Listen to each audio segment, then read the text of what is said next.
Hey Cloud Gamers, Journey to the Savage Planet is now out on Google Stadia, so we thought we'd have a look at the Xbox Series X version and the Stadia version at 4K, Series X on native 4K and Stadia using the Chromecast Ultra here. As we freeze frame as we come outside, at first glance it doesn't appear to be much different, except Stadia has that colour pop as usual. But if you look at the closest to the right stone here, you notice quite a few more effects on the stone front here with those transparency effects. Overall though, as we start moving around, they are both holding that 60 frames per second, and it is pretty close. When you're on the TV, it's barely noticeable, but once we put these side by side, we can see those slightly enhanced details on the Series X version, which you would kind of expect considering the price of the hardware and that it's running locally.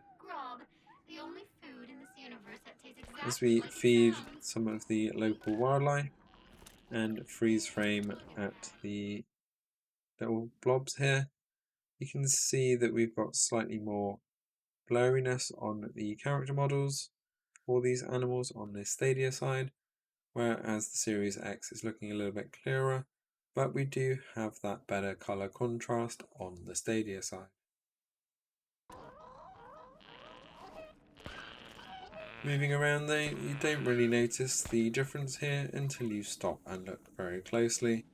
And again, with the rocks as we're moving it around, unless you really look hard, you don't notice that extra little bit of detail, though it does aid the immersion on the Series X side. We get close up with the plants there, again you don't see really much difference, and as we come out to see the longer view, now we can see that detail on the rocks a little bit more clearly because there's a lot more of them. On the Stadia side there just is a lack of detail there, but on the ship itself it's very close, just slightly clearer on the Series X.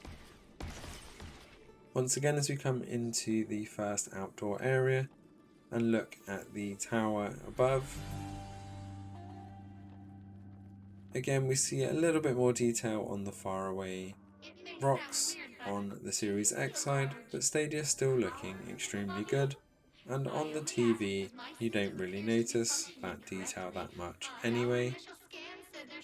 Most of the time you're looking at a lot of the close up stuff here, and you'll notice that Stadia is more than good enough.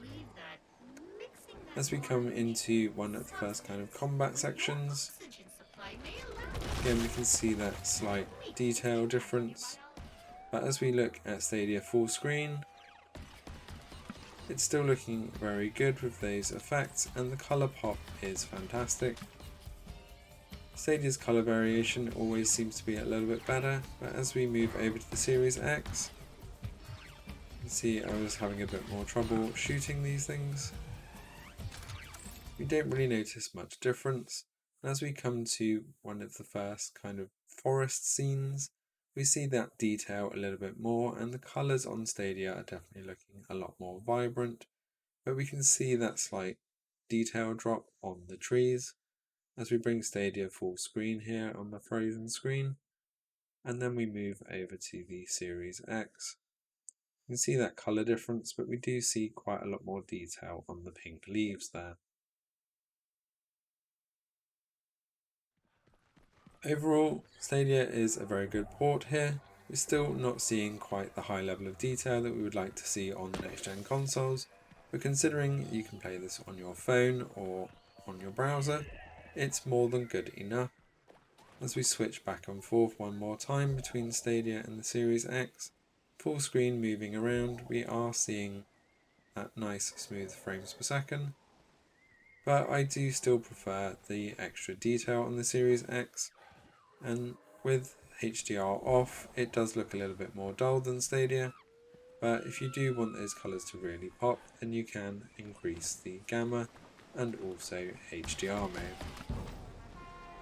So coming off to finish, again we see those animals and the detail differences on the kind of ice spikes around. Generally looking very good on Google Stadia, and it's more than good enough if you're wanting to drop into Journey to the Savage Planet. It's quite a fun little game anyway. I'm not sure whether I prefer this over to No Man's Sky yet, but I will certainly hop in for a bit more of a deep dive. Let us know in the comments below whether you are Journey to the Savage Planet or No Man's Sky, or whether you're just not a fan of these type of games.